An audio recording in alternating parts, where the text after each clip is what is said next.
Hi மக்களே, இப்போ ட்ரெண்டிங்கில் போய்கிட்டு இருக்க இன்ஷாட் வீடியோ எடிட் தான் நம்ம பண்ண போகிறோம். அதுக்கு முன்னாடி மறக்காமல் சப்ஸ்கிரைப் பண்ணிக்க வச்சுங்க. இப்போ பார்த்தீங்கன்னா நம்ம என்ன பண்ணுறோன்னு பார்த்தீங்கன்னா, இன்ஷாட் ஆப் ஓப்பன் பண்ணிவிட்டு அதில் பார்த்தீங்கன்னா ஒரு ஃபோட்டோ சூஸ் பண்ணிக்கோங்க. அதை ஃபுல் ஸ்க்ரீனுக்கு வச்சுட்டு இதை பார்த்தீங்கன்னா 10.6ங்கிற ரேஷியோவில் வந்து நான் வச்சுக்கிறேன். அதுக்கடுத்து பார்த்தீங்கன்னா நம்ம ஃபில்டர் ஆட் பண்ணணும். அதில் பார்த்தீங்கன்னா பிப்புன்னு இருக்கும். அதில் ஒரு எஃபெக்ட்டை சூஸ் பண்ணிக்கோங்க. நான் பார்த்தீங்கன்னா ஒரு ஹார்ட் எஃபெக்ட் சூஸ் பண்ணியிருக்கேன். அதை பார்த்தீங்கன்னா நம்ம பிளெண்டுன்னு ஒரு ஆப்ஷன் இருக்கும்.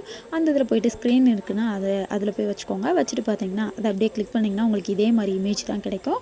இதுக்கடுத்து பார்த்தீங்கன்னா நீங்கள் சாங் ஆட் பண்ணலாம், ஆட் பண்ணிக்கலாம். நான் பார்த்தீங்கன்னா சாங் ஆட் பண்ணிவிட்டேன். அதுக்கடுத்து பார்த்தீங்கன்னா டெக்ஸ்ட் ஏதாவது வேணும்னா நீங்கள் டைப் பண்ணி வச்சுக்கலாம். நான் பார்த்தீங்கன்னா ஹே மின்னலே அப்படின்னு சொல்லிட்டு தேவையான ஃபாண்டை வச்சாச்சு. நான் வச்சுட்டு அதையும் நடுவில் வச்சாச்சு. அதுக்கடுத்து பார்த்தீங்கன்னா நம்ம இதை அப்படியே ஸ்க்ரோல் பண்ணி இழுத்து விட்டுக்கலாம். அதுக்கடுத்து பார்த்தீங்கன்னா இது கொஞ்சம் எம்டியாக இருக்க மாதிரி இருக்குல்ல, அதனால் பார்த்தீங்கன்னா எஃபர்ட்குள்ளே போயிட்டு ஷேக் அப்படின்னு இருக்குது. அதில் பார்த்தீங்கன்னா லாஸ்ட் இதை வச்சுட்டு கொஞ்சம் இழுத்து விட்டாச்சு. அவ்வளோதாங்க, சிம்பிளாக சூப்பராக வீடியோ எடிட் ரெடி ஆயிடுச்சு. கண்டிப்பாக நீங்களும் ட்ரை பண்ணி பாருங்கள். இந்த வீடியோ யூஸ்ஃபுல்லாக இருந்தால் மறக்காமல் நம்ம சேனலை சப்ஸ்கிரைப் பண்ணிக்கிட்டு பை.